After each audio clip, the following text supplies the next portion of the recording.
Well, hello, Marc Hartzman. Welcome to Casual Space. Thanks, Beth. So good to be here. Finally. And that's all me. Oh my goodness. We've had such a whirlwind summer and travel and in between. So I'm so grateful we can finally do this. I'm excited. Yeah. Yeah. So we met years ago at this wonderful event called Humans to Mars. And Mark, I was blown away by your presentation. It was funny, it was engaging, and it's all based off of your book, which I happen to have right here. The Big Book of Mars is like this perfectly fun. I told my husband, we talked a little bit offline, you can open it to any page and enjoy anything in here. There are stories that are just like these easy reads that are one, cute, pieces here and there, but they spell out such a different approach we used to have about Mars and kind of what we're thinking now going forward. And it was just such a pleasure to hear you present it. Oh, thank you so much. It was fun to do, and I'm so glad people enjoyed it. That was actually because the book came out during COVID, like the heart of COVID. Yeah. That was actually the first time I got to finally speak in public about this book. So Oh it's a thrill gosh. to do it. I'm so glad Chris had me, and yeah, it was really a joy to present it, and glad that it was such so well received. So where did it come from? The inspiration? Have you always had insights on Mars and you thought, I got to capture all these because I can't be the only one? No, not at all. Um, this was honestly a journey I never expected to be taking. And so this is of all my books, I think this is my favorite because of that reason. I Yeah. just found myself on this path that was so fascinating and unexpected that I just enjoyed everything. It started very randomly. And not to say I didn't have an interest in Mars, but it wasn't something I thought much about or really pursued. But not to say I didn't think it was interesting. Of course, it's always cool to hear about the rover missions and things like that, but it wasn't something I followed very, very closely. I had started a website. I love weird history, first of all, and there's a lot of that in the book. And so I started a website at the end of 2016 called weirdhistorian.com. And I had stuff from previous writings that I wanted to put there to kind of get it going. And then I thought I need to find some new stories to start writing. And I remembered hearing somewhere, I don't remember where, but at some point in the past, I'd heard about Nikola Tesla's dealings with Mars. I Mm. didn't know much more about that. I just knew there was some connection with Tesla and Mars, and that seems odd and unusual and interesting. So I always love looking through newspaper archive systems to kind of find stories. And it's amazing how much you look for one thing, you find another thing. The There's something rabbit else there hole, instead. especially Exactly. in space. Oh, goodness. Yes. Yeah. So I had looked that up, and this other story popped up instead, at least right up front, and it had a headline that was about a London scientist who was telepathically communicating with a Martian woman named Umaruru, who had big ears and tall hair or something like that. I'm like, what is this? This is so bizarre. And so then I put in some search terms based on that, and a lot more popped up. And I thought, wow, this is really an amazing story. And this was like in major newspapers. This was New York Times. This was Global Paper. This wasn't just like a little small town weird like National Enquirer type thing. This was legit news sources talking about Right. this story. Right. This was all, by the way, 1926, Yeah. just for Not long perspective. So ago. yeah, less than 100 years ago. So I started digging into that, and eventually I ended up writing a story about this guy and his conversations with this Martian woman, and ultimately he tried to have the Rugby radio tower, which was the most powerful radio tower in the world at that time in London, run by the post office. He had them sending a telegram to Mars, use their long distance rate, which I thought was very funny. I have memos that show the post office saying that they've heard from this guy and they do not believe that he's a nut, basically, and that they think it's a legit request, and they want to charge the long distance rate, which for them was put into the newspaper articles, so it was almost like a free ad for the long distance rates. It was kind of smart on their part. Of course. Oh, by the way, 1926, Mars was in opposition, so he wanted to do it because Mars was at its closest point to Earth, about 35 million miles away at that point. So it was good timing for him. And there was a lot of anticipation. What are we going to hear back from the Martians? Of course, we didn't hear anything back because there aren't any. But But What? he actually blamed the Earth scientists for not being smart enough to receive messages from the Martians. Because according to Umaruru, the Martian scientists had received the messages and, were responding. So Yes. it was our fault.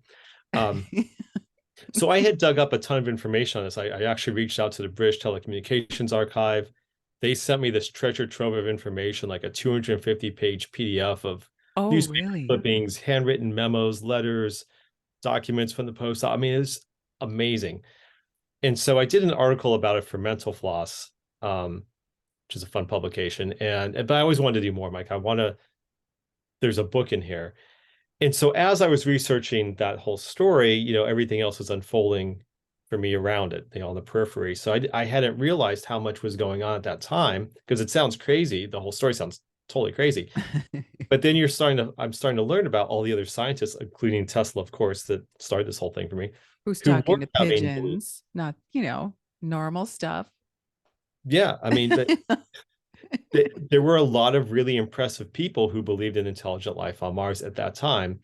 And there were various reasons that they believed this, and they were figuring out various ways of communicating, sending messages or receiving messages, always when Mars was in opposition. So 1909 was a big year for that, and there's lots of stories in the book we can get into about that. But um, that's really what got me going. So I found all these other stories leading up to it just so fascinating. I'd never heard any of this stuff before. And so I actually proposed a book that was going to be called the Book of Martians, which I thought would be kind of fun. You'd have like the scientific beliefs in Martians, you'd have pop culture depictions of Martians, and all these kinds of things. And my publisher, Quirk Books, they liked the idea, and they said, why don't you make it all about Mars? We should treat Mars like a pop culture star and just go all in on the planet. And so I thought that's a really cool challenge. But that led me on a much bigger path than I anticipated. That's when I started realizing, okay, well, now I got to like get much more scientific. And I found myself reaching out to various people at NASA JPL and other people in the science community who were all extremely helpful, taught me so much, were so generous with their stories and their time.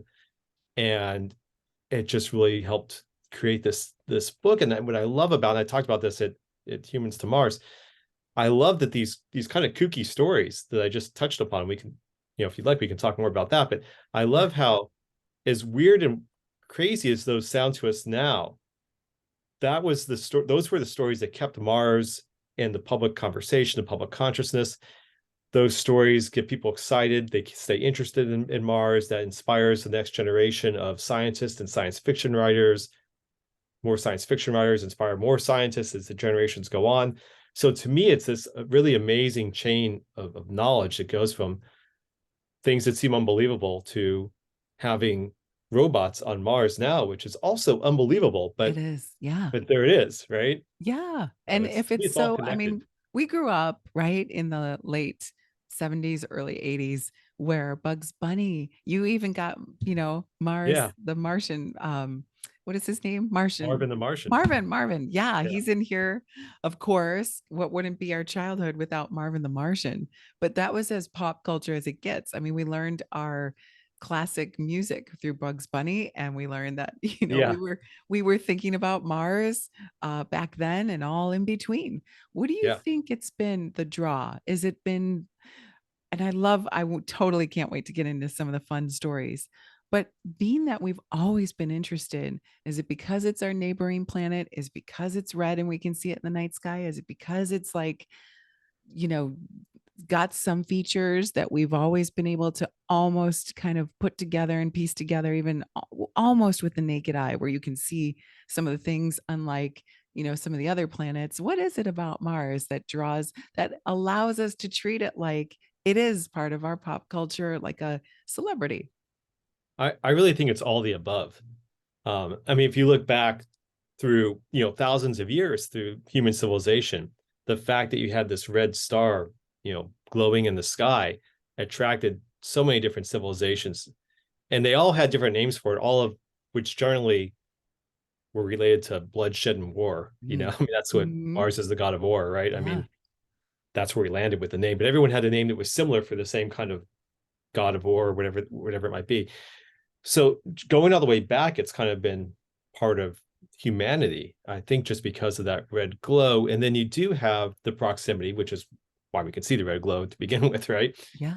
And then you do have the being able to see some features. I mean, if you go back to the late 1800s, it was Giovanni Schiaparelli, the Italian astronomer, who first saw the network of canals in 1877, which he called canali, which got interpreted as canals versus channels, Not which to of be course confused with is, cannoli. yes, not at all. That's very different. But equally delightful. But canals were artificially created versus channels, which could be natural. So Yeah. that Yeah. stirred the imagination. And at the time, you had the Suez Canal had just been completed somewhat recently, and that was a massive engineering feat. It took like 10 years. So now you're seeing a planet that appears to be covered in canals, thinking like, wow, now these guys are good. These guys must be amazing engineers. They're Sure. probably bigger and stronger. And all these theories form from there. And eventually Percival Lowell becomes the biggest evangelist of all that kind of thinking. And so all that's out there, right? And again, that's kind of spreading through the public consciousness, and lectures and newspapers, all these things. And then you get the stories coming out of that. It stirs the imagination. And probably the most famous is The War of the Worlds from H.G. Wells at 1898. And all of a sudden, now he's got Martians coming to attack us. There were stories before that, by the way, about Martians being friendly. And I get into this in the Big Book of Mars, where people almost projected a more ideal world onto Mars, like Mars was a Mhm. blank canvas. Um, and so now it's like we can imagine a place that's better. And look how they do things on Mars. Why don't we do those things here? Which was very interesting to see that perspective. But then H.G. Wells flips it. Now they're evil and they're conquering us, and that's like fun sci-fi. And then of course it just continues from there, the science fiction and the different kinds of worlds that may exist on Mars. Yeah. Edgar Yeah. Rice Burroughs, of course, follows shortly after, and it just keeps going from there. And it's what makes the book so fun is like every page, the graphics, the way we interpreted what we thought Mars would be like, what it would look like, who would be there. I mean, Yeah, fun, wacky stuff.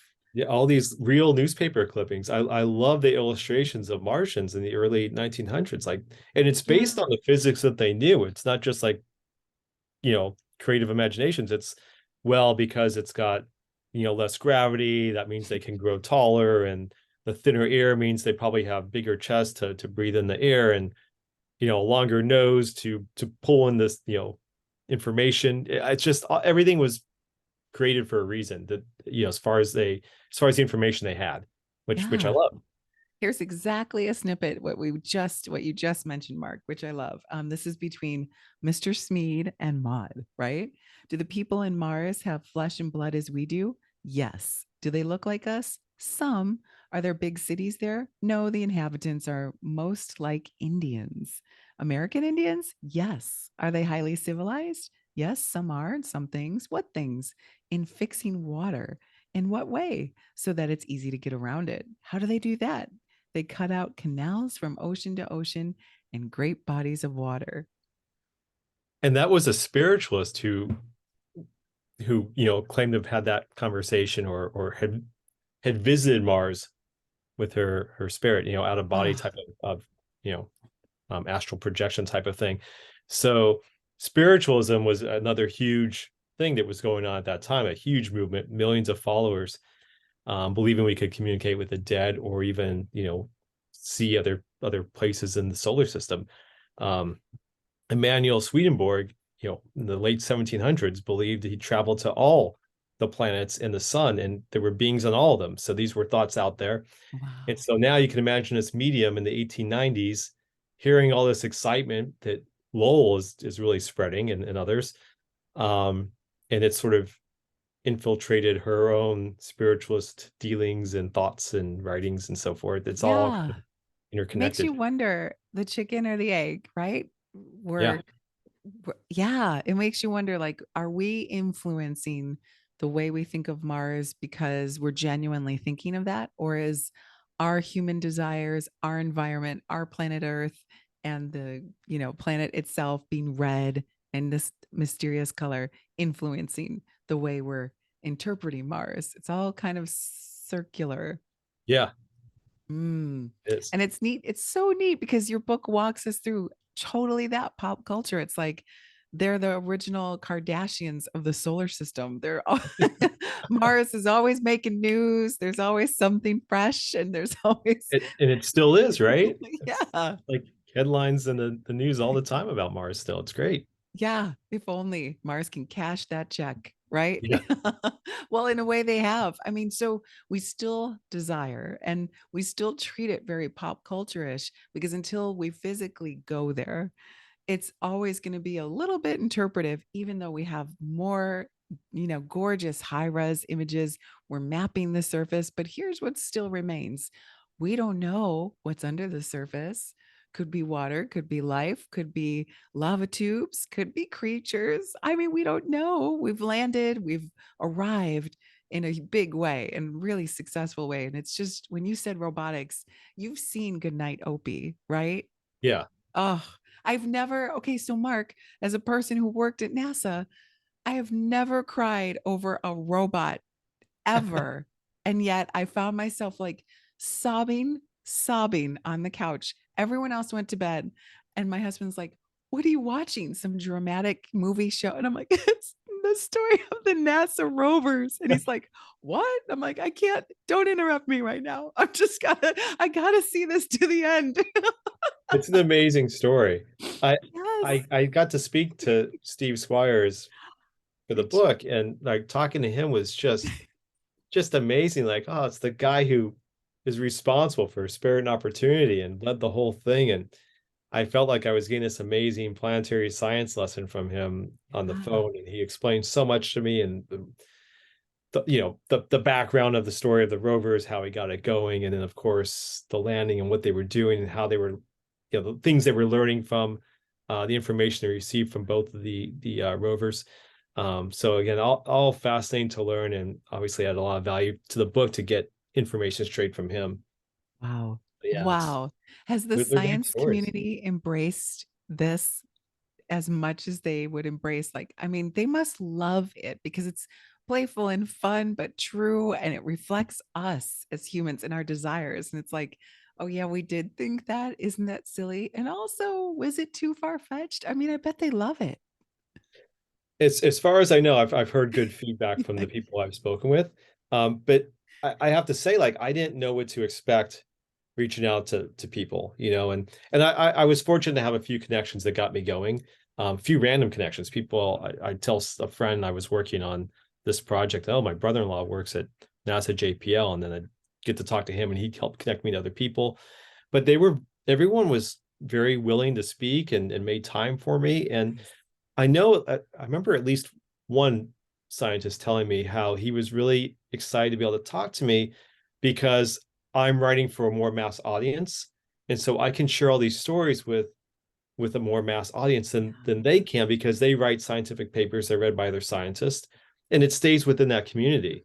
But here is a chance to share these amazing things that they do, um, with a lot more people that otherwise would have no idea. One of my favorite stories, this was I was talking um with one of the scientists, and he was telling me about the experiments that Gil Levin did on the Viking mission, the life experiments, life detection experiments.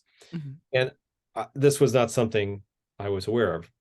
And he's like, "Yeah, you should talk to Gil Levin." So I reached out to him. He's was in his mid 90s. He sadly passed away, I think just last year.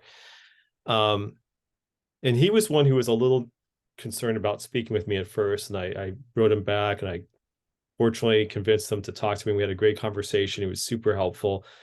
But here's this scientist who had data on two tests on both Vikings on separate sides of Mars that came back positive for life on Mars. It had a biological response to the test he had. I'm like, this is amazing. I've never heard of this. That you found life on Mars and like no one's heard of this? How's that possible? So that was one story I was really excited to be able to share, and he was great. He and his partner also talked to me, made sure I had the facts right. I had them check what I wrote to make sure, like, Oh this yeah. is, I'm telling your story accurately, correct. I don't want to I don't want to ruin something or misinterpret a Mm. fact or write something in the wrong way. So they were very good about taking a look at it for me to make sure everything was accurate in the storytelling. But to be able to present, fairly complex material in a way that people can understand it and just be amazed by it, I love that, because the work that they and all these scientists are doing is just, it's just amazing. I remember telling one of the scientists at NASA JPL, I'm in advertising, by the way. I'm a creative director in the world of advertising. So um, as I was talking to him, I told him, I was like, you have, before you start, I just have to say, like, you've got the coolest job like on this planet.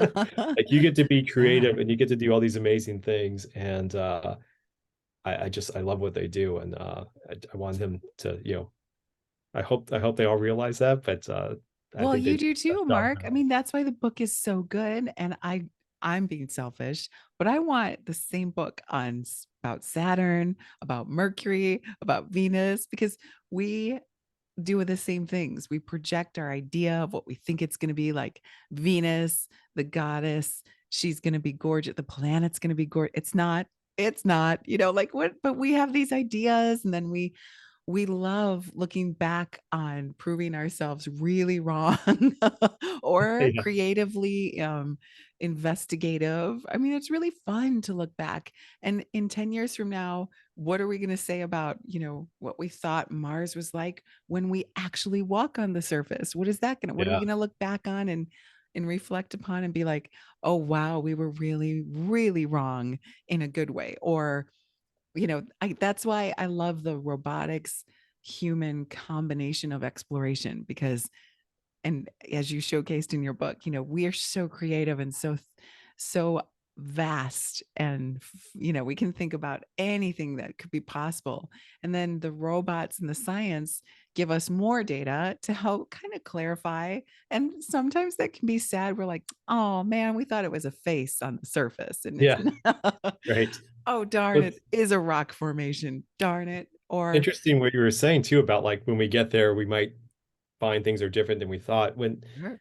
just to it reminded me of one of the stories about Viking. I spoke with Gentry Lee, who was involved in the Viking project, and he was telling me about that first photograph that came back, which it's in the book. But the first photograph from Viking that came back to Earth, it's kind of looking straight down, and you see one of the legs and the feet that's on the surface of Mars in the photo. So you see the land and you see that foot.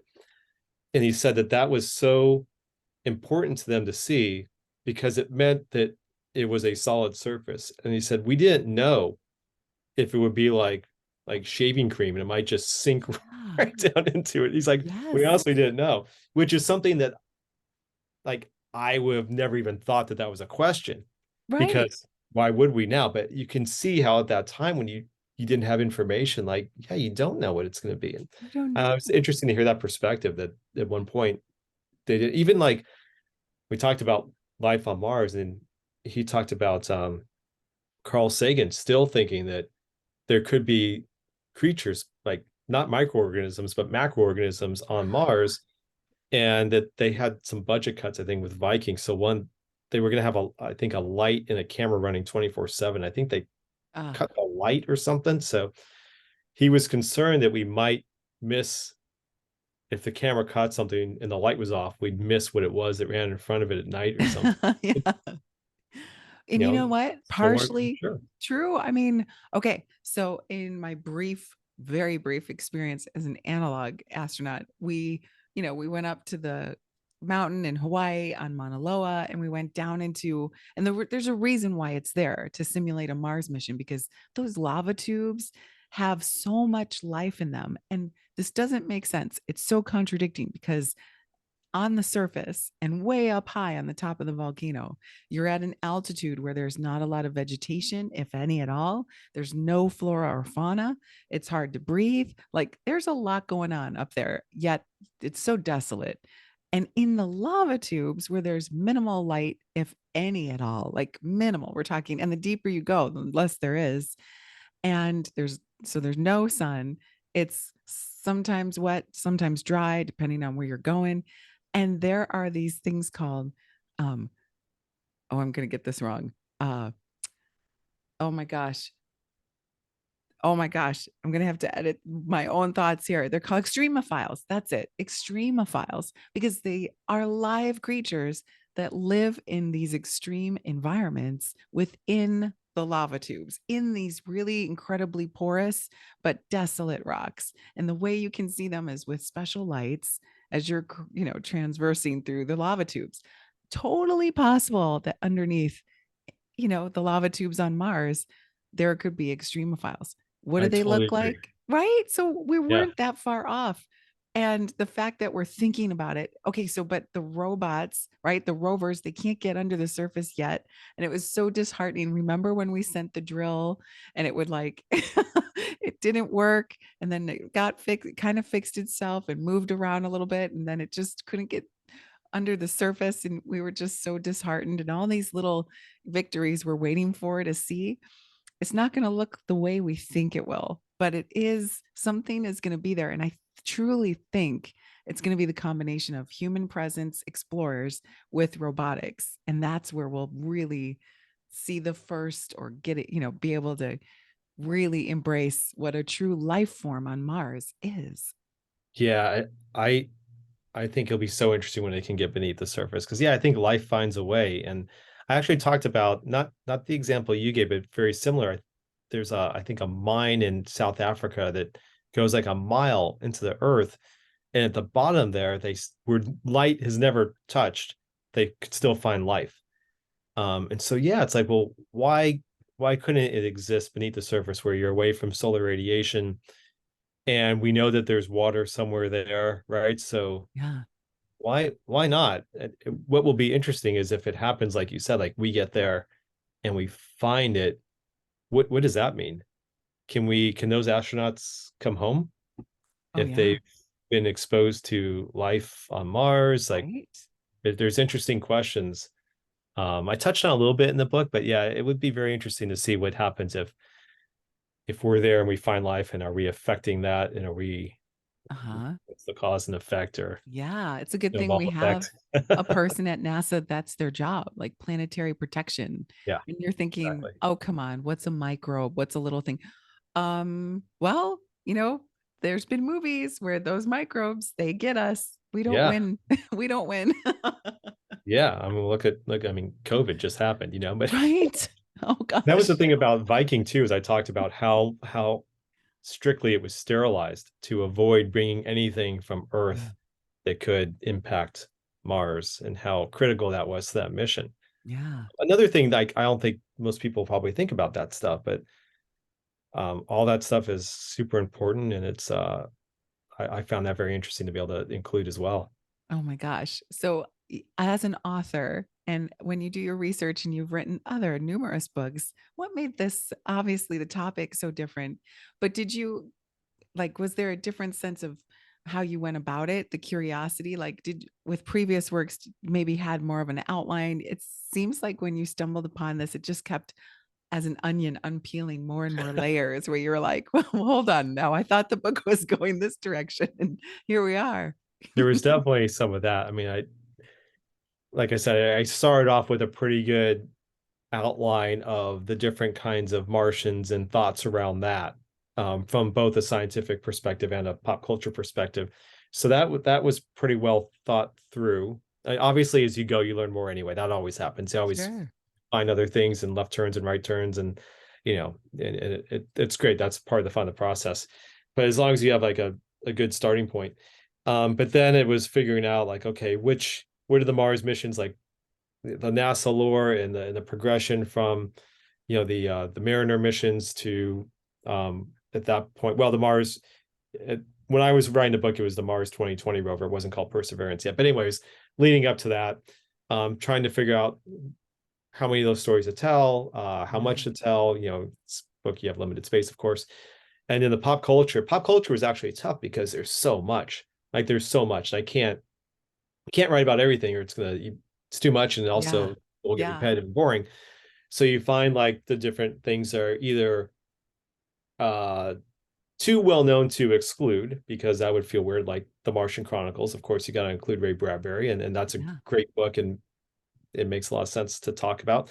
but then finding more obscure ones and other interesting novels that people probably haven't heard about. So you can learn more about what you know, and then you can learn about things you didn't know. And I started that particular section. I don't know if I'm going off on a tangent now, but um, Oh no. Oh but no. I We're gonna tangent all over the place. Don't worry. I've got one. this is how the process goes. That's Uh, right.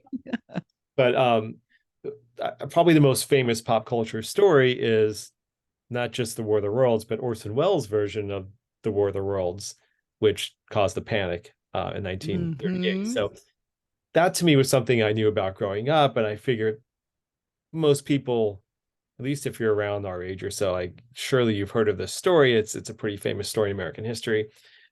And when you look at it, I mean, it sounds ridiculous, right? Like, It God, people does. believe the Martians Yes. attacked in the 30s. That's so silly. I can't believe that could have happened.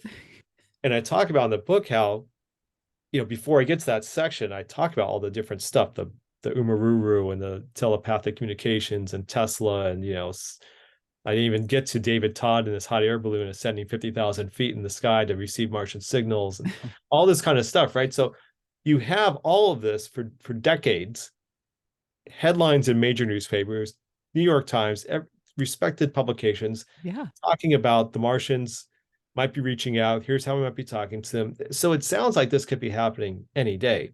And then you combine that with the outbreak of World War II in Europe at that point, and emergency interruptions to programming not being unexpected or unusual.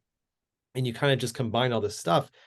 And it's not that hard anymore to think that if you missed the fact that this was a dramatization of the H.G. Wells book, and if you never read The War of the Worlds, you might believe what was going on because it's so well produced. It's so authentic with the band, and then the interruption, the fake scientists coming in, and the news reporters. And I mean, it's brilliantly done.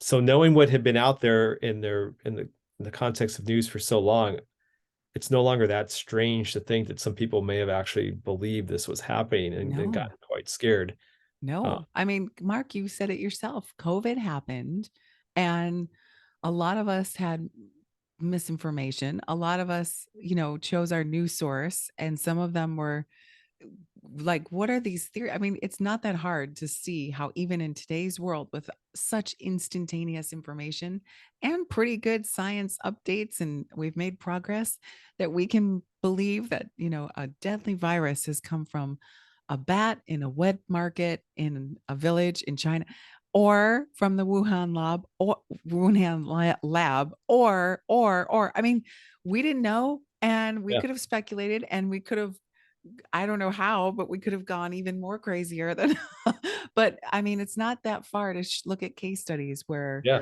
right? So totally And believable. And if you've ever listened to a classic radio show, I mean, the music is made for that to dramatize it up. And then the voiceovers are so good and they know the oh yeah. pauses. And oh, yeah, And there's it's not like you could go check another news source to, I mean, there wasn't right. that much available.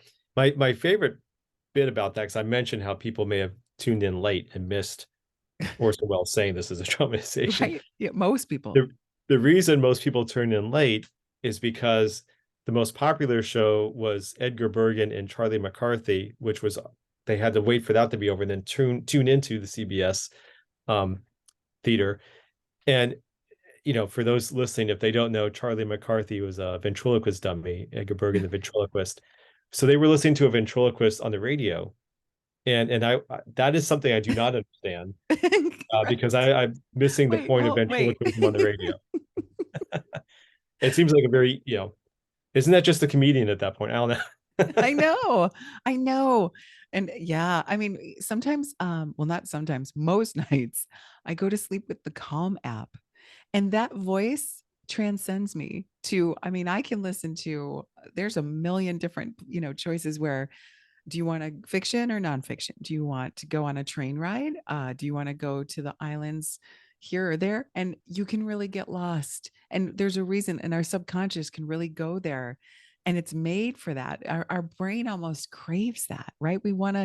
Don't we all want to leave our reality and our view of the hardships and the struggles and put ourselves in a place where we can not only relax, but be creative and think of things. And that's why your book, Mark, is going to be such a gateway.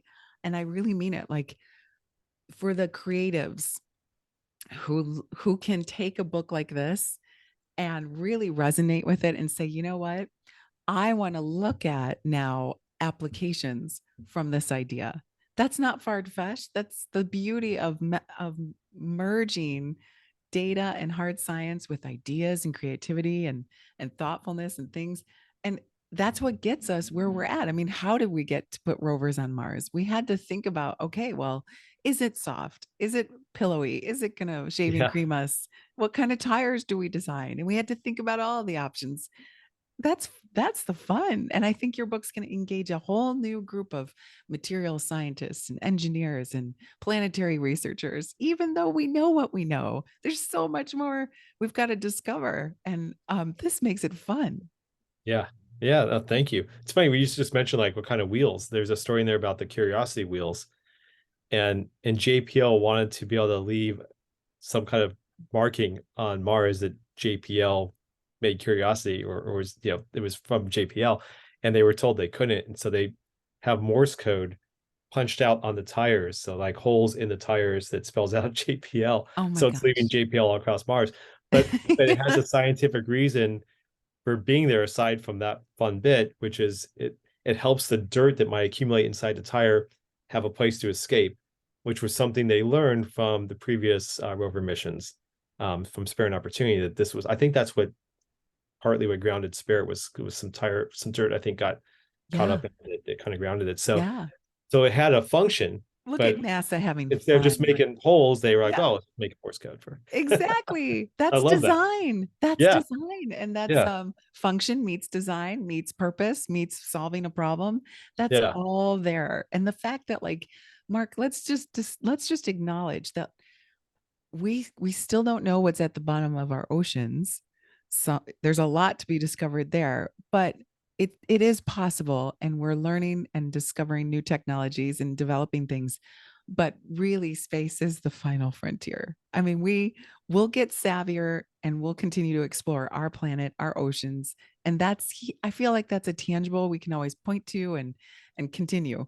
But when it comes to Mars, it has yet to happen, at least for humans. And so that, I mean, even on my lifetime, Mark, I haven't seen any human walk on the moon. And when a woman does it, or a woman or a man from Earth gets to Mars, my whole world perspective in my life will take that turn. And I'm going to be in a whole new era of living as a human being. And that is so Yeah. cool. It's very true. Yeah, it will be an amazing moment to witness that. And we still, yeah, that Hopefully, final frontier idea, it's like we still haven't really conquered or been, or we know so much, and with the telescopes and the rovers, so great. But as humans, we have that desire. We still got to go write the books, make the imaginations, talk to uh mediums or pigeons to tell us where to go land on Saturn. I mean, yeah. there's stuff under Enceladus. Can there must be books and ideas about those. What are those creatures like? Are they water-based creatures? Do they live in ice? Are they saltwater? Are they carbon-based or another type of life form? I mean, we're Think of thinking about this, right? Europa too, right? Europa has, I Yeah. think, 10 miles of ice covering the ocean, which is far deeper than our oceans.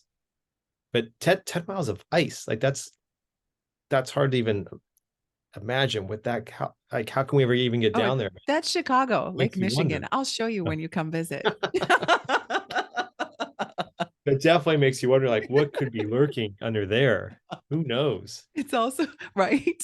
It's also up here. Mark, where are you from I grew up originally? in Denver, Colorado. Oh, sure. So when they snow plow like those piles in the parking lots, you can see the striation of like, well, there was the first snow, it's still clean.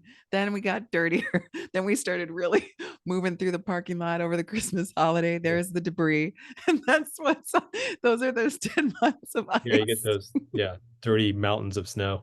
Oh, I they're remember. so gross. It's Yeah, like we love the snow until those come along, and then we yes, just exactly.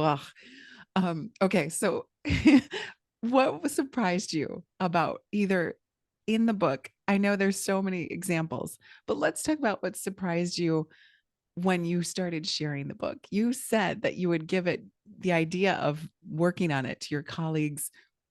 And I know there must have been some trepidation, like, oh, I'm a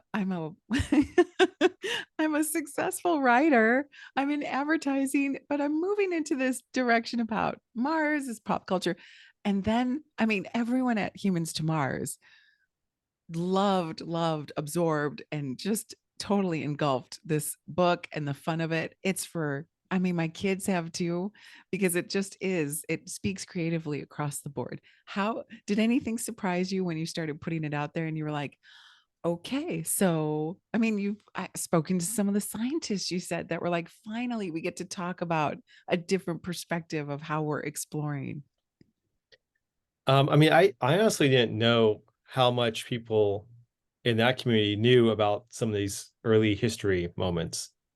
Um, so I didn't know if that would be like new news or like, yeah, we all know that or not. Ah, Um, yeah, you're right. It's like and me working at NASA, never heard the story of the Hidden Figures, never, oh till it came wow, out. yeah, Why that's an would I? amazing I'm story. It's a shameful thing to say, but that Yeah, it was at a different center, it was at a different time. It wasn't in it wasn't front and center in our history or acknowledged. It was v- purposefully, rightfully addressed, hidden. yeah. Uh, good that they made that film. It's an amazing Yeah. story.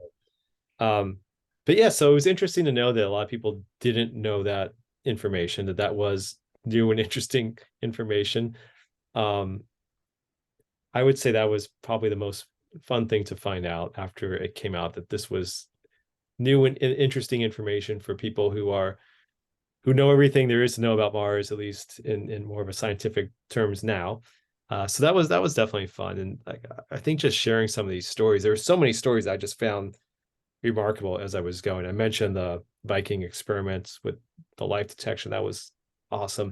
The early history of JPL um, also was fascinating. I don't know how well known that was, but the idea of Jack Parsons, who was a sort of occultist character who kind of had these two sides, the science side and learning about rocketry and figuring it all out, but also, corresponding with Aleister Crowley and doing weird occult satanic types of dances out in the field behind JPL, and government officials be like, yeah, he's just weird, It's just these two worlds combining, and here we Yeah. are thanks to that. You know what I mean? So Mm-hmm. there were definitely a lot of surprising things along the way, and then it's been a lot of fun since it's come out, and uh like I said, it was great to hear it was so well received at Humans to Mars for So sure. well received. Still, we still talk about it. Oh my word. Movies. Has Andy Weir called you? Uh why when we get it wrong and it's wrong, do you sit there and cringe knowing now what you know and being the armchair scientist that you are, an author, and be like, wait a minute, I don't think that's how that would work. Is it, or do you embrace it and be like, oh, clever? Because we can't watch a movie in my family working. Former NASA people are like, wait a minute. Like when Armageddon came out, it was like, there's no way you could launch two shuttles simultaneously from launch pad A and B. That's just no way. And we were like, but it's Armageddon. You have to laugh at that whole movie. Yeah. I mean, there's certain things I might look at like on Mars, like, oh, that's a little ridiculous, but not too much. I did email with Andy Weir during the book, which was great that he got back to Ah, me and offered some information. I had I think a sidebar in there where I had some commentary from him. So I was thrilled that he took some time to get back to me. But I mean, The Martian is such a great book and a fantastic movie. And I love how he brings good, real science and makes it so digestible and pop culture friendly, and mass audiences love his work. yeah, His last book, Project Hail Mary, I loved also. It's like just a brilliant story, and again, so accessible, yeah. even though there's a lot of hard science in it. Easy to read and just fun and emotional. I got like watery at the end of that book. I don't know did you read Did that one? you? Yes. Yes, I did. That Yeah. the way it ended, Been a and while. that it's not a Martian, but the alien. I mean, I was like, this is so sad. It's like such a beautiful ending, though. I know, don't spoil it. Everyone's got to go read it. It's so Yeah, no, good. it's great. So Um, he yeah, does a terrific job. yeah. Okay, now I'm gonna try to segue very purposefully. Let's see if I can make this connection. Do you watch The Secrets of Skinwalker Ranch? A little, not too much. Okay, but enough to know what it's about, But right? exactly, yes. Okay, so here is where I feel like modern day inquisitive exploration meets sci-fi meets like it's all there, right? So anyone who's watched the show knows that there's some crazy anomalies that are happening at Skinwalker Ranch. And there's a ton of things that they use to measure and do experiments and data on. And every time it's fun. It's so much fun because what I think is going on is totally different than what my husband thinks is going on, who is sitting right next to me on the couch watching the same show. And I'm like, that's what you think? And we're both like, and then you talk to another person and they're like, oh, it's definitely a vortex of a wormhole that opens up another. And I'm like, that's what you think? But what I love about it, Mark, is like they are taking us and sue me if I'm like getting sucked into the drama, but I they are taking us step by step into like, well, if it's not this, let's go out and try that and let's measure it. Okay, let's shoot something up into the vortex. Let's measure down into the GPS of the ground. And all of it is still in question. I love it so much. And my segue to you is that there's still anomalies out there that you've captured in the Big Book of Mars about an idea about our neighboring planet. But what do we have to say about the things that we are witnessing and experiencing in our life on Earth that we can't properly define, or we have to have storytellers like you to interpret these things, because we're like, what are we seeing? What are we experiencing? Is it a UAP? What is going on? Well, Skinwalker Ranch is a good example. Like you said, it's a little bit of everything, right? So definitely a touch of paranormal, ghosts. Is that part of it? Is it UFOs, aliens? Yeah. Which touches on my most recent book and my upcoming book. So my last book, which followed the Big Book of Mars, is called Chasing Ghosts, also from Quirk Books, and that's all about our obsession with spirits and the supernatural, ghost spiritualism, which I touched on a little bit earlier. All these things kind of combine a little bit for me. Have you seen a Um, ghost? I have not, and I talk about that at the beginning of the book. But I walk the line. I'm not taking a position that they exist or they don't exist. I love the stories that suggest that they might, and evidence that may explain. So there's a lot of science that could explain a lot of paranormal experiences, which I get into, but there's a lot of paranormal experiences that science does not explain, at least not yet. Which leaves the mystery open, which is what I love. I like that there's Yeah. still a mystery. Well, sounds very Project Good. Blue Book. Yes, which is my new book, which is called We Are Not Alone, which comes out October 17th. Oh, Uh, yes. all about the history of UFOs and aliens, um, and basically throughout the human experience. So it definitely get into a lot of Project Blue Book and various cases within, and what J. Allen Hynek was doing along the way, and the things he was learning and his beliefs, Yeah. along with other scientists in that era. Um, I have a whole section on science, and spoke with a lot of scientists again from NASA and other within the community study. Avi Loeb and the Galileo Project, talked to him. Oh, cool. And I love what Avi Loeb is doing, because of the success of Extraterrestrial, and of course he's got this amazing status at Harvard, so he's well respected and he's curious, and so he's trying to collect his own data. He's got the means to do it. He's obviously got the brilliance for it, but he's got access to the tools and instruments you would need to collect that data. So, and because he's able to attract other scientists. So he's got, at least when I spoke to him, he had 100 scientists working with him, so they can collect their own data. And as he said, I'm not going to get it from the government, but I can get it for myself. And the space is not classified, so he can get the data he needs. And I'm very curious to see what he'll learn over time. Yeah. Me Uh, too. and I loved hearing just the different perspectives from scientists on this idea of extraterrestrial life, whether it exists or not. Not necessarily if that means that UFOs are here or not, but can it even exist? Could it possibly get here? So I discussed a lot of that. I talked with one scientist at NASA Goddard about technosignatures and the different efforts and ideas about how we could find out if there's technology existing on exoplanets just by detecting like Yeah. nitrogen dioxide, for example, in the atmosphere. And if you detect that, and then you can detect whether or not that's created by lightning or something manufactured. Again, lots of different variables go in it, but through James Webb and telescopes and the works to launch later, that information will start to become known to us, and then we can maybe find out, like, well, it appears that this exoplanet does have some pollution being created from some form of technology, which would indicate some intelligent species Mhm. created this piece of technology. So I love getting into some of those ideas.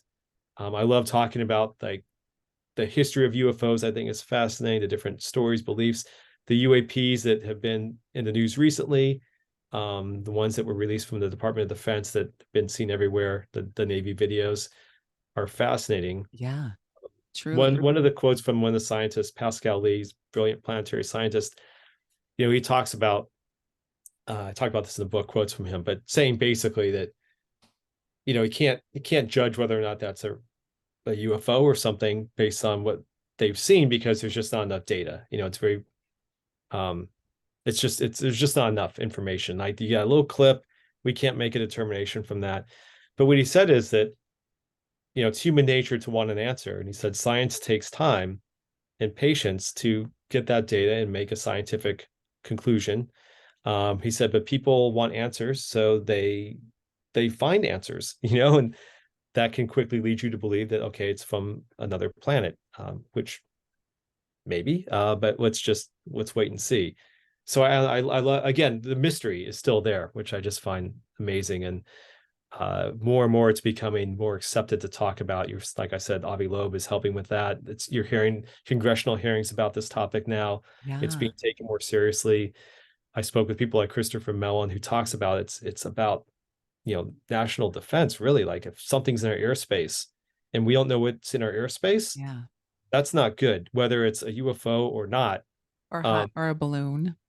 yeah, but spy, like we should know, right? Like we should know what's going on. So there's a need for people to pay more attention to it and find those answers. So I think Yeah. it's all amazing. That's all covered in the new book, We Are Not I Alone. can't wait. That's going to be so great. Will you come back on the podcast and walk through that with us? I'd love. Yeah, I'd love to. Yeah, Oh, for sure. people are going to eat that up, Mark, because it's just so timely, and we're asking these questions, and it's just such a great time to do that, because if we're going to see humans walk on the moon again, then we know that our future in space is possible. It's going to reignite, just the human part of human exploration.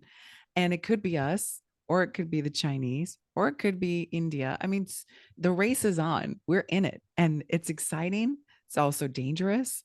There's risks, but it also shows the capability, once again, of what humans can do and what we can explore. And when you're going to write about that, and then what we think and what we do when we fill in the gaps, and oh my gosh, I can't wait. I can't wait to read that, because it's going to be just so, in your approach and your writing style and all of it, just it's easy to devour. So that's going to be fun. And then, of course, we got to ask you the ultimate question: what do you believe? um that's been a tough question, to be honest, and I find myself like chasing ghosts a little bit in the middle. There's so much compelling evidence to really want to believe, and I'm definitely open to it. It's hard to imagine, especially when you see like images from James Webb, and just which helps you visualize the expansiveness of the universe, that there's nothing else out there seems hard to believe. Like the numbers alone suggest there's got to be something, but we're also in a fortunate position in our galaxy. There's so many interesting variables that have led to us existing. I mean, the fact that an asteroid wiped out dinosaurs and some Yeah. mammals hid away and survived and grew into, I mean, all these things like are kind of amazing that we're here, right? So is it possible that chance has allowed that to thrive elsewhere as well? If it has, does it align with our timeline in 13 billion years of the universe existing? Like we're just a Yeah. tiny speck, right? So Yeah. like is something else parallel to that, and can travel even be possible within the existence of two civilizations, right? Like, so these are big questions that I don't know. But maybe, it's, I mean, another argument is to you look at how far we've come in 100 years, which is remarkable, right? And Yeah. so if you added 500 years to someone else, who knows? But um, I find that there's definitely interesting possibilities, but it's funny because I have like two sides of the different kinds of people I spoke with, the scientists over here and like different UFO believers over here, Yeah. and they both have compelling reasons to believe one way or the other. But Well, so um, did J. Allen Hynek. I mean, yeah, he did. he Absolutely. he He started was off much more scientific and there's no way, and then like some pretty compelling stories, and I can't right. explain some things, and we don't know everything. We're arrogant if we think we do. So I think it's exciting. I think it's exciting that there's a possibility. Yeah, I it is kind of leave it at that. exciting. And Yeah. that's why I tune in every week to Skinwalker Ranch. Maybe they'll find something. Oh my gosh, if that ends up being just a show that's Hollywood created to suck me in, I'm going to be very disappointed. But I still think, I mean, if Bigelow is out there making investments and they find the weirdest stuff, and I'm just like, this is so curious. I'm just genuinely curious. And there's Native American ties, there's history, there's animals, there's like the environment and the atmosphere. There's a lot going on and it just is Yeah. so intriguing. And that's Yeah. right now on our planet right now, and we can't even define that. So how can we possibly define that, the earth that we don't even know where we were humans when what happened to Atlantis, or certain Roman artifacts are still telling us things, and there's so much that we're still discovering about ourselves, yet alone the planet and what it's been through numerous times where there was just complete chaos and everything got destroyed. It's amazing, and our solar system's way older, so Yeah. there to look at I life on think, other planets, it's totally possible. yeah. I think also going back to ourselves and learning about ourselves, our minds too. Like, what else do our minds make possible? And is that connected in any way? I mean, there are a lot of unanswered questions that Yeah. who knows People what who we'll find out. walk after getting injured, people who can, have certain capabilities. And that reminds me of the movie Lucy. Did you ever see that movie? You know, I I want to watch it because it's been on HBO recently, and I'll You flip through need and to watch watch like it. 10 minutes, but I never have time to sit and watch the whole thing. Like, I Oh, gotta come back to this movie. I never saw it when it came out, but twice in like the past month, I've sat and watched it for small chunks of the time. okay. I gotta watch this Yeah. movie. It's funny Yeah. that you just mentioned it. It's a good one. Yeah, it's Yeah. good. Well, Mark, your book is, I can't wait. Okay, where can people follow and find you before October, before we have you back? So I have a site, markhartzmanbooks.com, and Mark is MARC and HARTZMAN books.com. And you can find me. You can also go to weirdhistorian.com. On Instagram, I'm just at Marc Hartzman and at Weird Historian, or just Google my name. And fortunately, there aren't many other Marc Hartzmans out there with a C. So Awesome. I'll pop Okay, right up. next time, maybe we'll do one in between because we got to talk ghosts. Ghosts are, Yeah. that's tricky. That's very delicate because sometimes it's like, how do you explain things? And yet, what do we say when we talk about ghosts? What is that? What are we really saying? What, a spirit, an idea, a person? Can other things be ghosts? Have you ever seen the internet clip I'll send you, Mark, just to end on a crazy note, of the possessed toaster? No. All Is the it burning imprints on yes, toast of like, I'll send this to you, and it's hilarious. And you have to wonder, like, it doesn't seem like it's staged, but the lady who, first of all, why would the lady keep the toaster? She's getting interviewed, and as she's getting interviewed, they're like, "Can you demonstrate that the toaster does such horrific things?" She's like, "Yeah," and and it doesn't look staged because it's quite old. It's an older clip, and it comes out and it's really charred and it's got images. And why she would keep this toaster in her kitchen, being so afraid of it, is already funny. But yet, there's a whole clip series about this possessed Sounds like toast. a great Twilight Zone.